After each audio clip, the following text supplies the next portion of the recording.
Bienvenidos a un nuevo episodio de The IT Crew, un podcast de opinión, parte de EDC8. Mi nombre es Frank Valdés. Y yo soy Enrique Mendoza. Empecemos.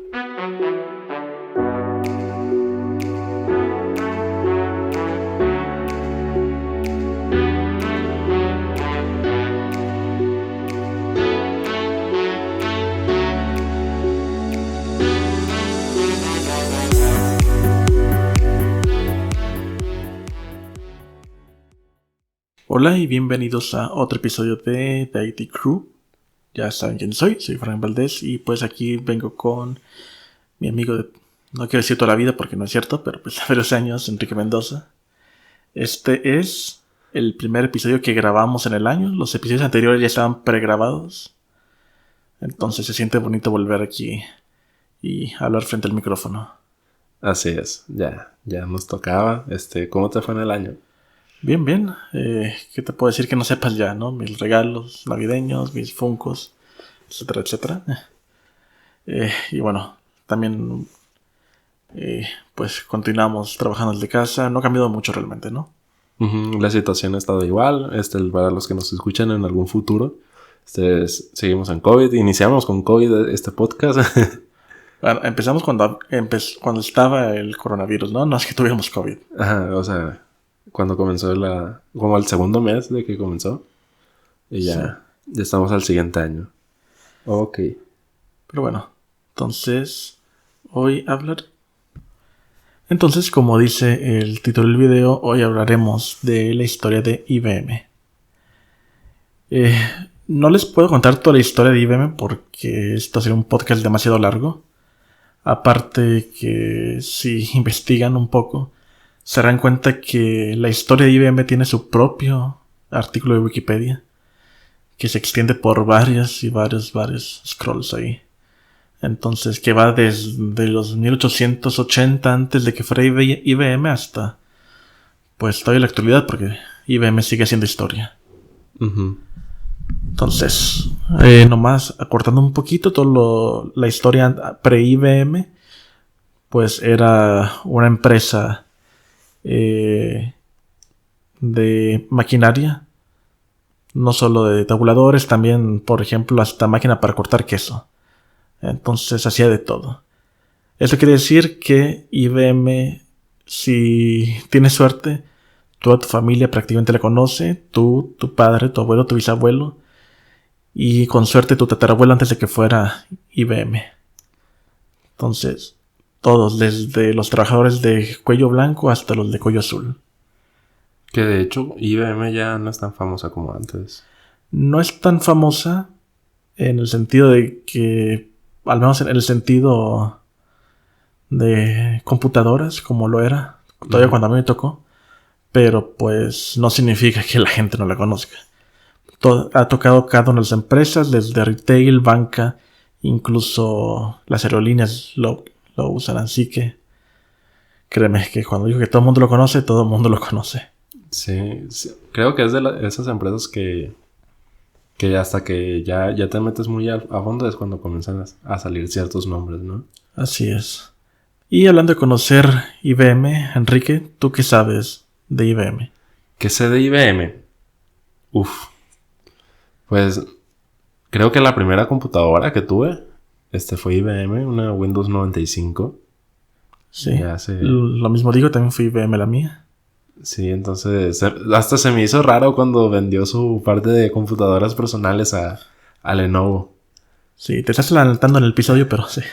Igual creo que, bueno, no todo el mundo debe saberlo, ¿no? O sea, ¿qué pasó con IBM? ¿Por qué dejó de hacer computadoras? Ajá, sí.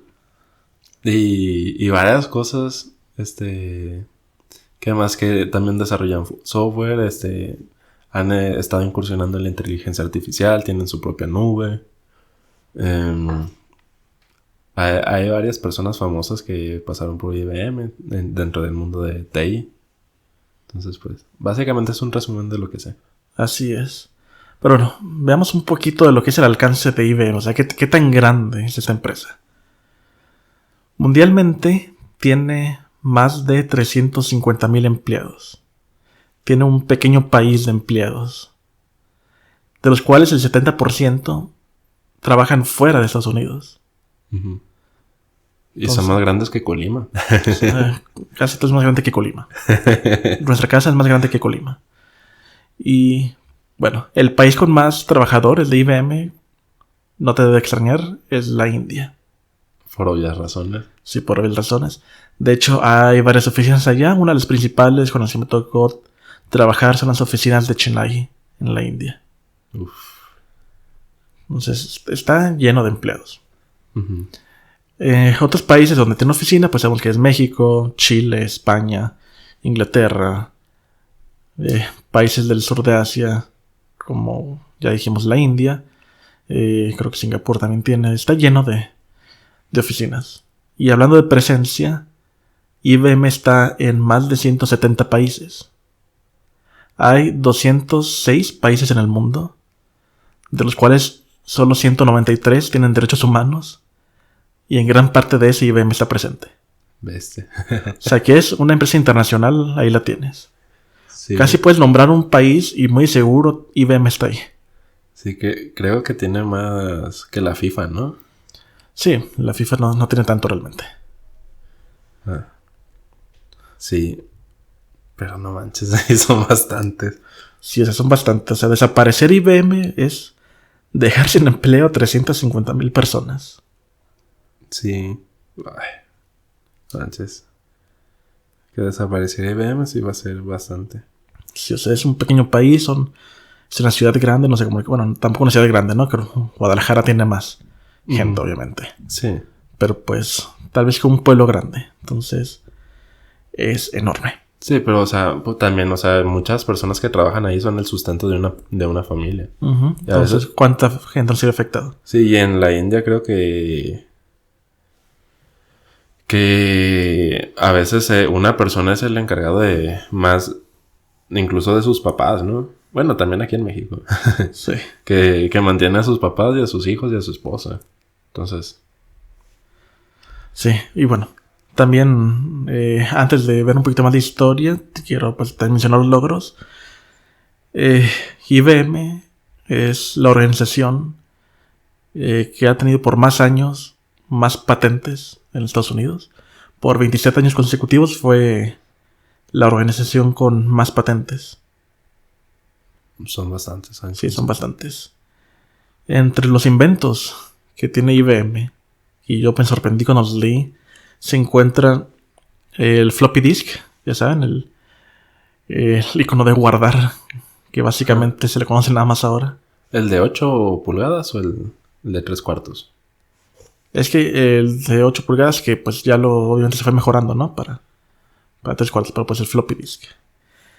El disco duro también lo inventaron ellos. La banda magnética, que pues prácticamente dio el auge a la creación de las tarjetas de débito y de crédito. O sea, esto fue enorme para los bancos. Los UPCs, ya saben, los códigos de barra. Uh-huh. O sea que sin eso prácticamente el retail sería casi imposible controlar. Uh-huh. De hecho. Las bases de datos relacionales. El lenguaje SQL también. Ajá. A quien nos escuchó en otro episodio cuando era lo de EDC8, también escucharon que Fortran es un lenguaje creado por IBM. Las DRAM, ya saben, las RAMs dinámicas, entre pues muchas otras cosas que de hecho pues todavía siguen patentando inventos. Aquí en las oficinas de Guadalajara han habido patentes creadas también. Tiene ya varios años, varias décadas con presencia aquí en México. Uh-huh. Entonces esto pues prácticamente nunca va a acabar. Sí, ya son de esas empresas que siempre están incursionando en innovación. Sí, y además de eso, empleados de IBM, que aquí en español se conoce como IBMistas, en inglés se conoce así como IBMers, han recibido en total 5 premios Nobel, 6 premios Turing, 10 medallas nacionales de tecnología en Estados Unidos y 5 medallas nacionales de la ciencia en Estados Unidos también.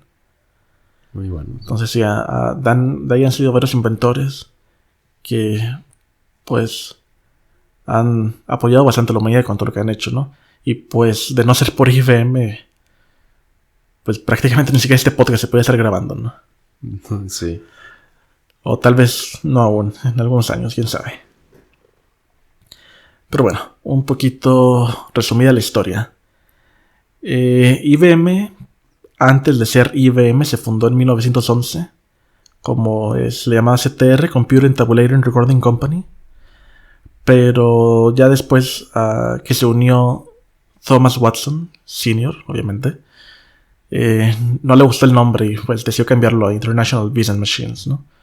Porque hacían tabuladores, hacían las tarjetas perforadas, hacían, como dije, máquinas para cortar queso.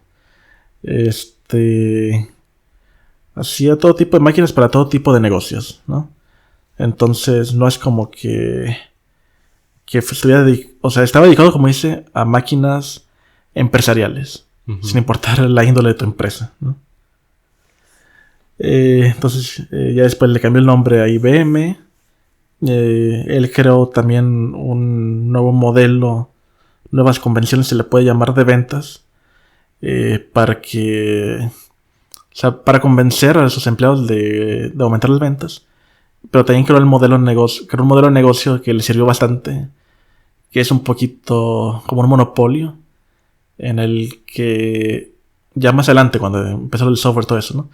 Que te vendía el equipo y el software ligados. Entonces es como que no podías salir de ahí, ¿no? Uh-huh. Entonces si estabas con IBM, ya estabas con IBM.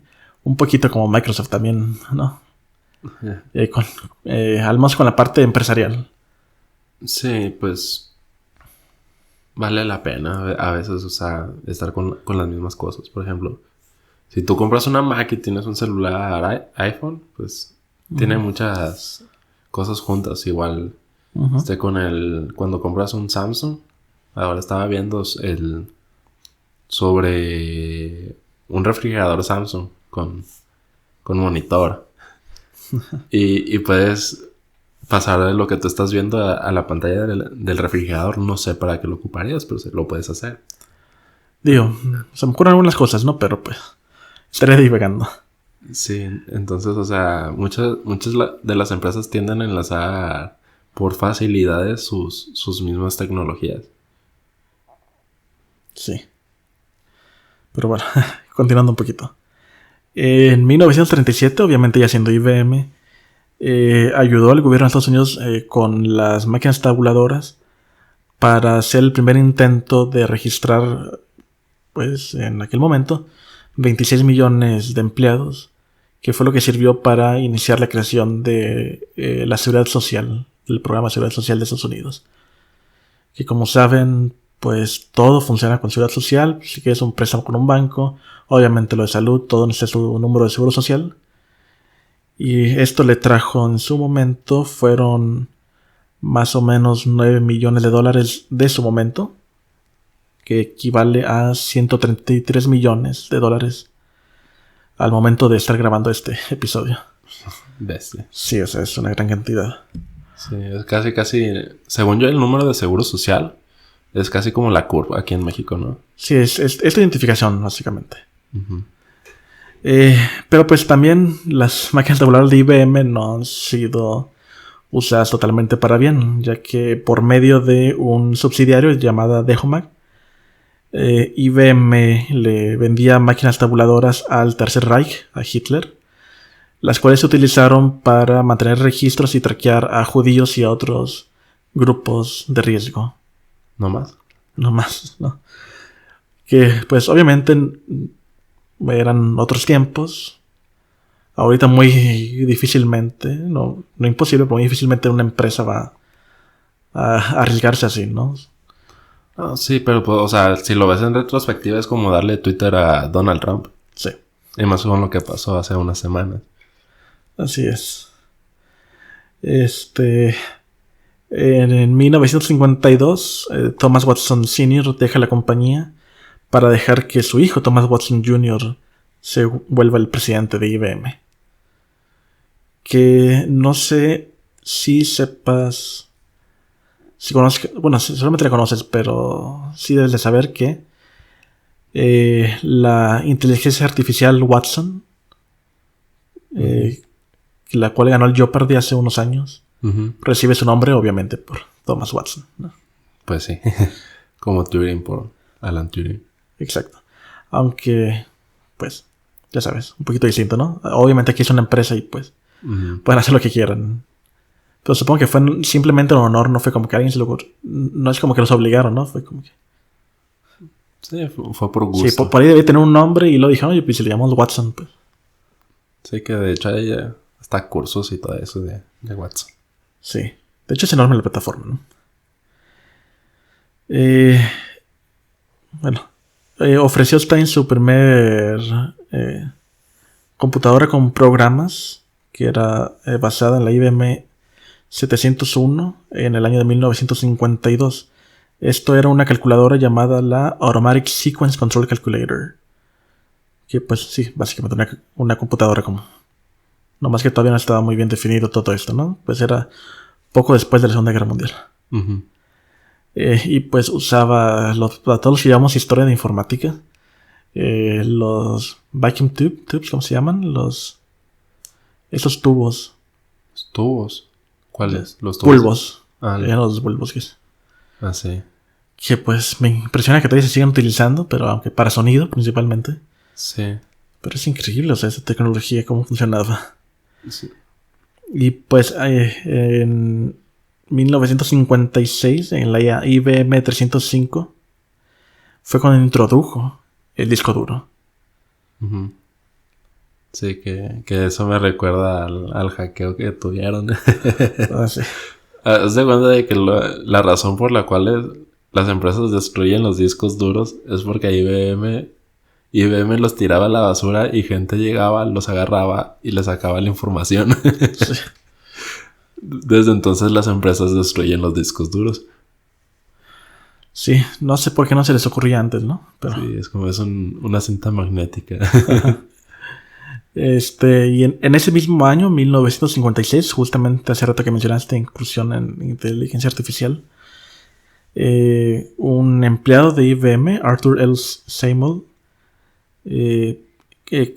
pues creó la primera demostración práctica de inteligencia artificial, haciendo que un software, en lugar de jugar damas inglesas, no confundir con las damas chinas, que escucho mucha gente que llama damas chinas a las damas inglesas,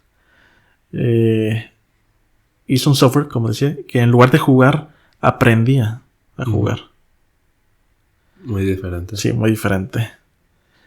El siguiente año, 1957, el año que nació mi papá también, se creó el lenguaje de programación Fortran, que, insisto, ya lo mencionamos en el episodio de DC8 de... Creo que fue Java, ¿no? El Java, creo que fue el segundo. Sí, un segundo o tercero, no me acuerdo. Sí, que de hecho si programaste en Fortran, seguramente ya te dieron tu Afore.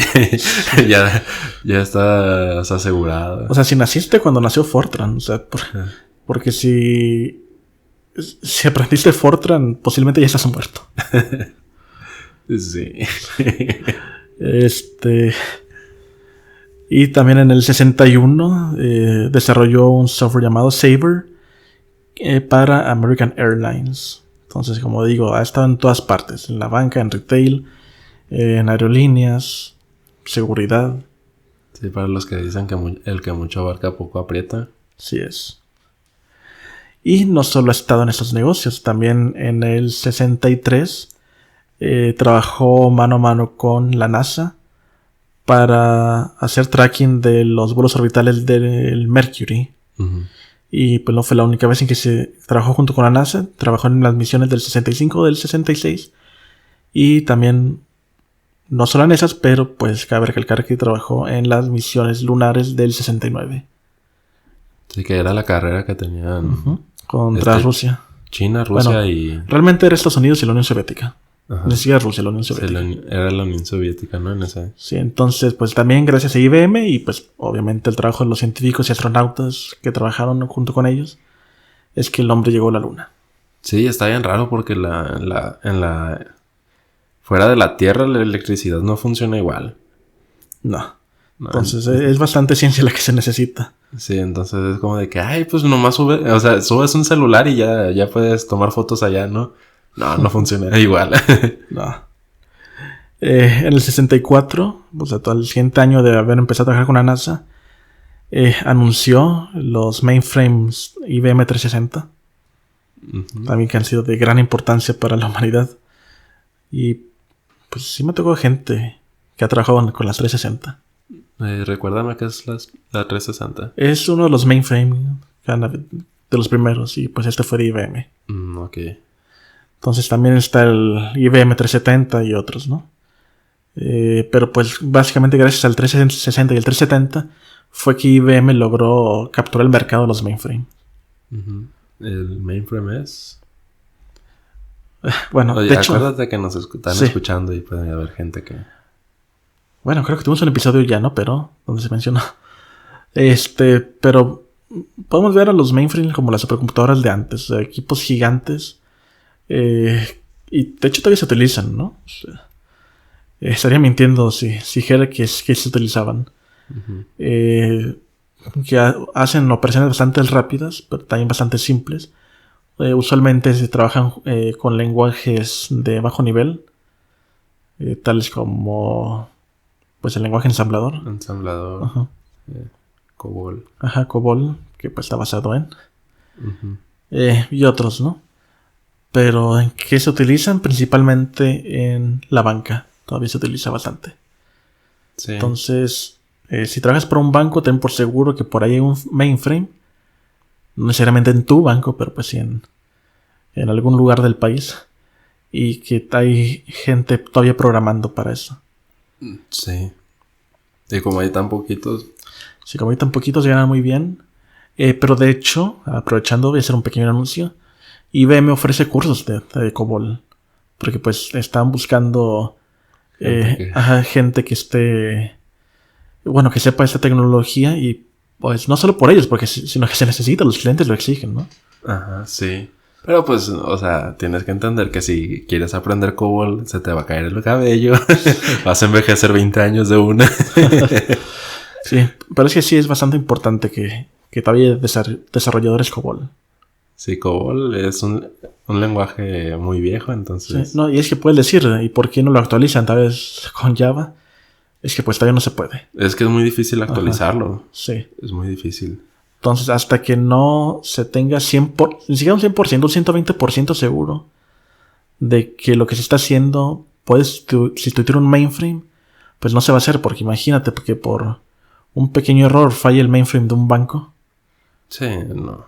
Y el problema es que ya los bancos no son pequeños, o sea, ajá, digamos, por ejemplo, si falla, por ejemplo, ¿qué te gusta? BBVA, es internacional.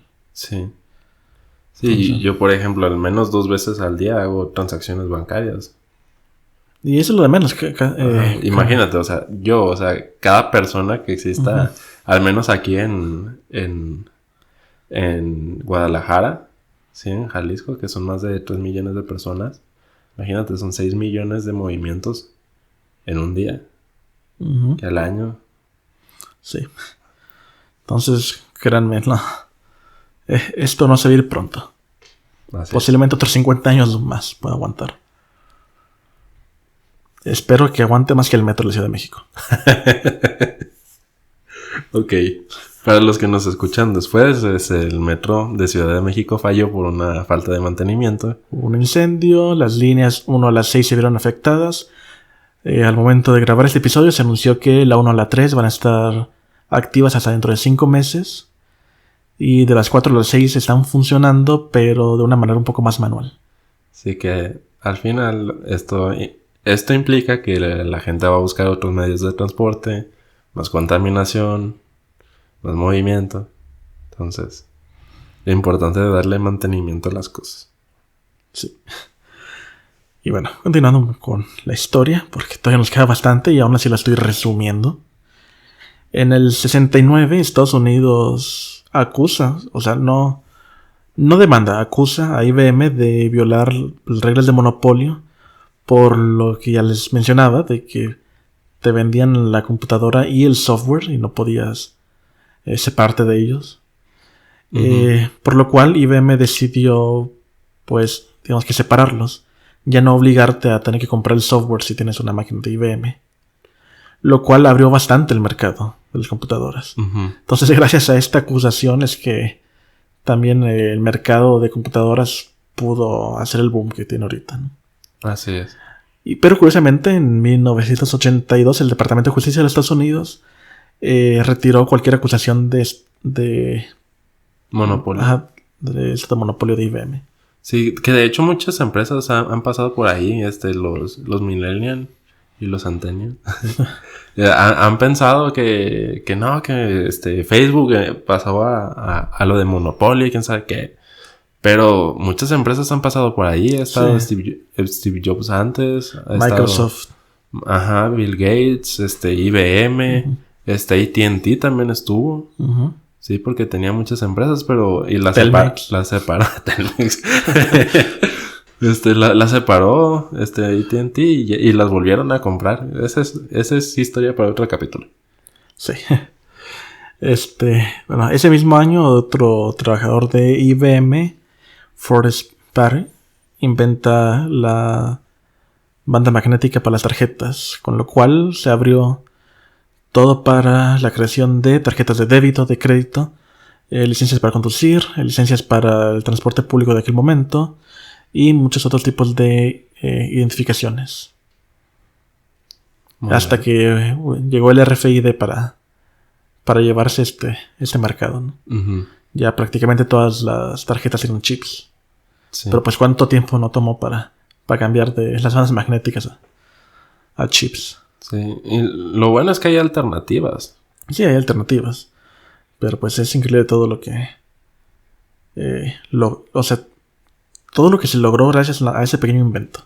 En el 74, otro empleado, George J. Lauder, inventó los UPCs, como decía, los códigos de barras. Entonces, ya con eso se facilitó exageradamente todo lo de retail, la venta, lo de almacenamiento. Estaba buscando la palabra. Pues se fue cuál era. El inventariado y todo. En el 81 estuvo trabajando con el World Bank, el Banco Mundial, para desarrollar una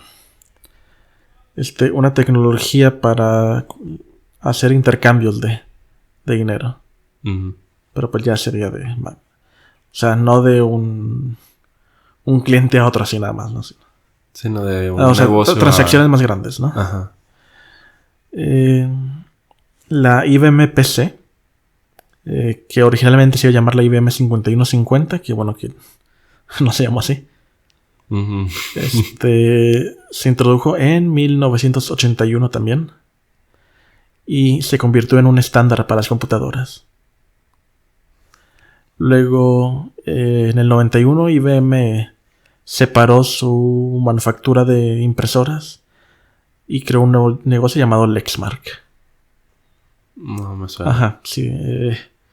No todo lo que hace termina siendo popular, ¿no? O sea, había otros negocios que también hacían impresoras, entonces.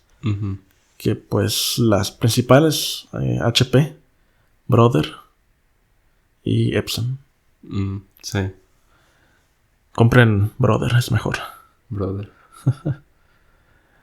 En el 93 hubo una pérdida enorme de 8 billones en inglés de dólares, o sea, 8,000 millones de dólares. Que ha sido una de las mayores pérdidas de empresas americanas que han habido. Porque hay que recordar, o sea, es tan viejo que sobrevivió sin ningún problema. Muchas recesiones. Las recesiones, en especial en los años 30, bueno, finales de los 20, ¿no? Que todavía manchó un poquito hasta los 30. De hecho. En ese mismo año ya también se cambió el CEO, ahora era Lou Gerstner, que era de otra empresa llamada RJR Nabisco, que no hay que confundir con Nabisco de las Oreos y así, ¿no? Es otra empresa. Y pues de tabaco y cosas así, ¿no? También alimentos, pero pues no el mismo Nabisco. En el año 2005 ya pasó lo que mencionaste hace rato. IBM vendió su manufactura de computadoras a Lenovo. Pues así acabando entonces con pues la parte más famosa de IBM para muchos de nosotros, que eran las computadoras. Sí. En ese año fue cuando dejamos de verlas. ¿Qué nota? Lenovo está manejando muy mal esa parte para México. Sí, muy mal. Muy Porque mal. la verdad, o sea, no lo voy a negar, tiene muy buenas computadoras Lenovo. En Estados Unidos. No, o sea, también las nos mandan aquí, obviamente, ¿no? Pero No, es que de hecho es diferente. Es diferente la... al menos las que nos pasan a mí eran buenas. Sí, eso sí. Pues estoy hablando de las basadas en... Bueno, ni siquiera basadas, todavía tiene el nombre, de las ThinkPad. Ajá, las Esas son empresariales. Ajá, las empresariales, esas son unas muy buenas. Cómprenlas si pueden, ¿no? Sí, pero por ejemplo, busqué cuando estaba comprando mi segunda laptop, o primera, no fue la primera. Busqué las características. Y en Estados Unidos, en dólares, valía completamente lo mismo. Creo que hasta un poquito menos. Y tenía mejores características. Y la misma computadora, el mismo modelo.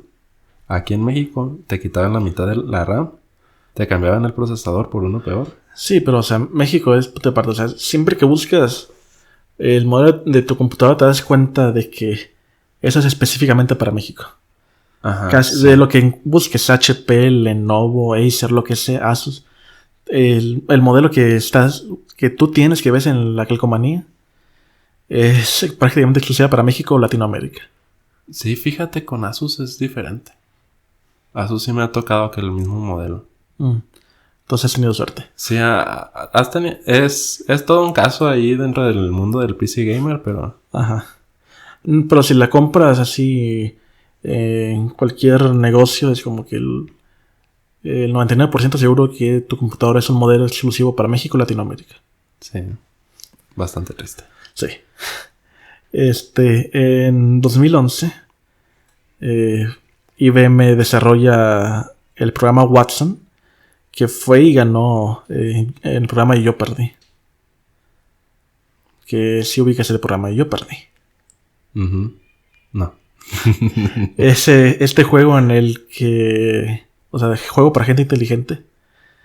En el que te dan una respuesta y tú tienes que formular la pregunta.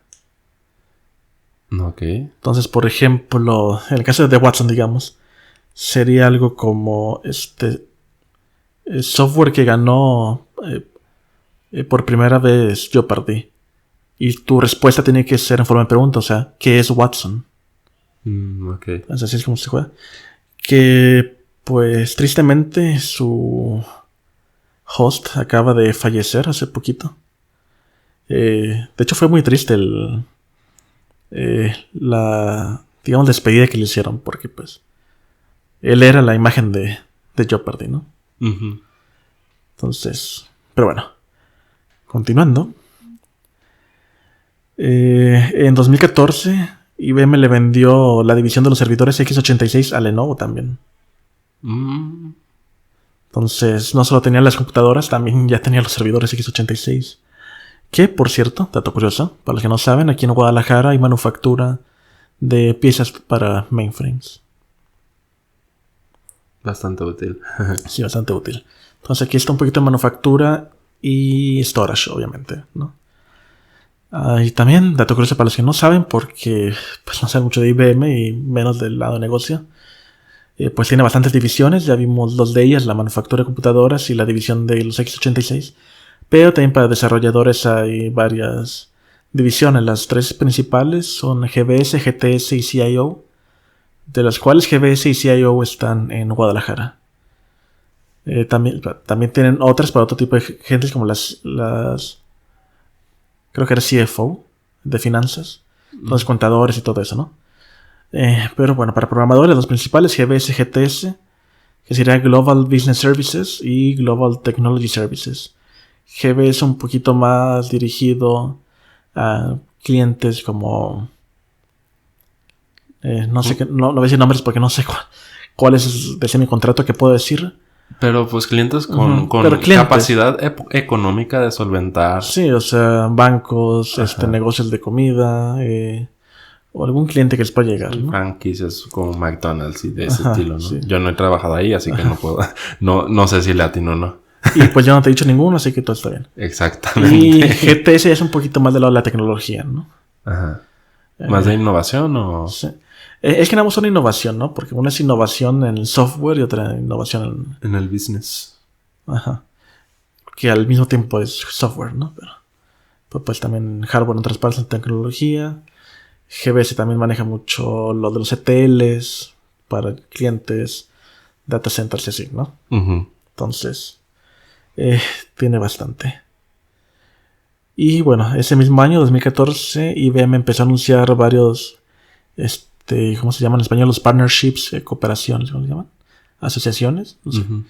con otras empresas, entre las cuales está Apple, Twitter, Facebook, a la tanto que odio Tencent, la empresa china, Cisco, que por cierto es un apodo para Francisco también, Cisco, Uh-huh. que se lo supe por una amiga, ¿no?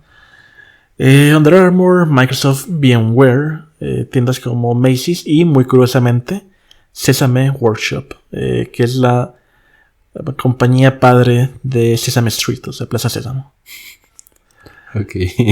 Sí. También en 2015, me acuerdo que me lo contaron, IBM compró todos los assets de The Weather Company.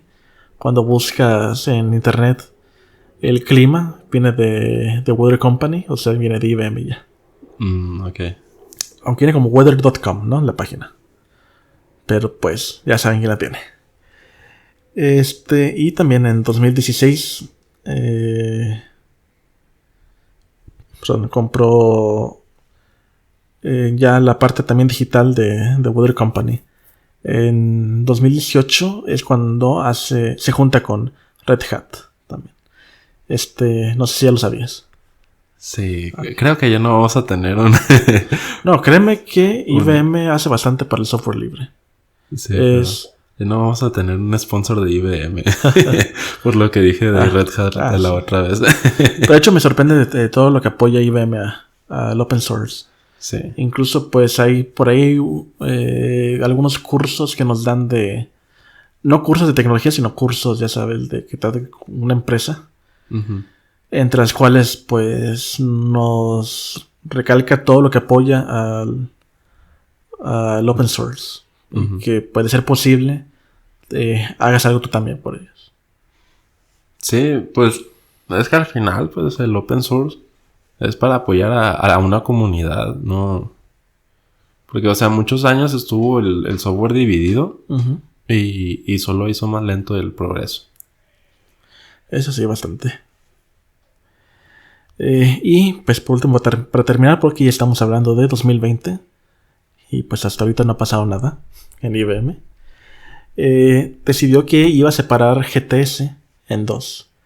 Una parte, pues obviamente va a ser GTS, y la otra parte es una nueva compañía que pues todavía no tiene nombre, con la cual se espera que esté presente en 115 países con 90,000 empleados y 4,600 clientes. Y actualmente esa nueva compañía tiene, digamos, un backlog de 60 billones de dólares ya listos para empezar a trabajar. No más. No más. Que, bueno, hablando de 2021, pues se espera que esta compañía esté lista para finales de este año. Muy bien. Y súper resumido, porque yo creo que les conté nada más como un 10% de la historia de IBM. Sí, porque a tantos años debe de haber mucha historia. Sí, o sea, mucha historia, no solo en lo que han desarrollado, sino todo lo que han logrado para la humanidad, no solo para ellos mismos como empresa. Pero pues hay que tomar en cuenta que también muchas de los inventos que se hicieron tenían un mindset de business, ¿no? Uh-huh. Entonces, ¿cómo darle mayor beneficio al cliente? Pues vamos con los UPCs, con las tarjetas magnéticas y así, que al final pues nos trajeron muchas cosas con las cuales ahorita no digo que no podremos vivir, pero pues no podríamos imaginar cómo sería el mundo sin ellas.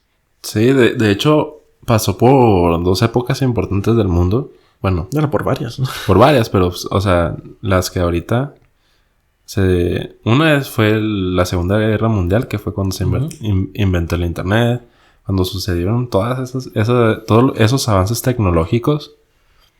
Y ahorita que es la época de la transformación tecnológica, donde estamos... O sea, muchos dicen que vamos al internet de las cosas, pero yo digo que ya estamos y que vamos al internet del todo. Uh-huh. Están en esa transición, ¿no? Y están inventando durante toda la historia de IBM ha estado inventando.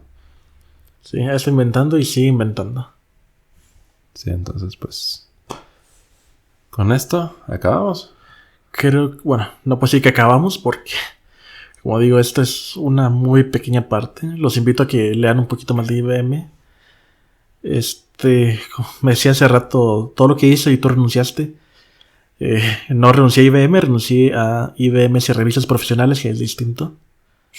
Yo creo que si IBM me busca, yo volvería con ellos, pero pues digo, estamos hablando de una de las empresas más importantes en la historia.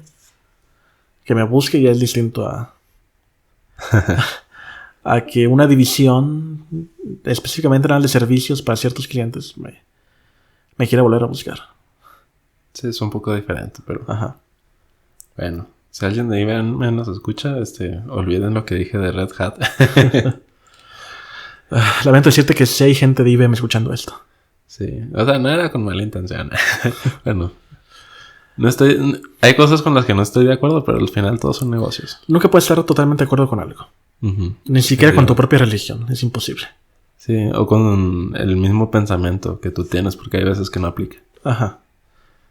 O sea, que tú piensas algo, pero luego llega también un momento en que tienes que tomar una decisión y tienes que hacer algo que tú pensaste que no harías. Sí. Sí, por ejemplo, yo siempre pensé que los boneless nunca me iban a gustar. Y decía, no me gustan. No sé cómo pudiste pensar eso alguna vez. Sí, lo pensé alguna vez, pero me tocaron más los boneless. Hasta que me tocó probar los boneless de la Antorcha allá en Culiacán. ¿Neta tanto te tardaste en que te gustaran? Sí. Más de un año. No quiero ni imaginar a qué lugares ibas entonces. Sí, a veces me comía el pollo y con todo el nervio ahí me lo estaba mordiendo. No sé a qué lugares ibas. Ya tampoco. Pues bueno. Un gusto que estuvieras aquí. Digo, siempre estoy aquí, ¿no? Siempre estamos aquí.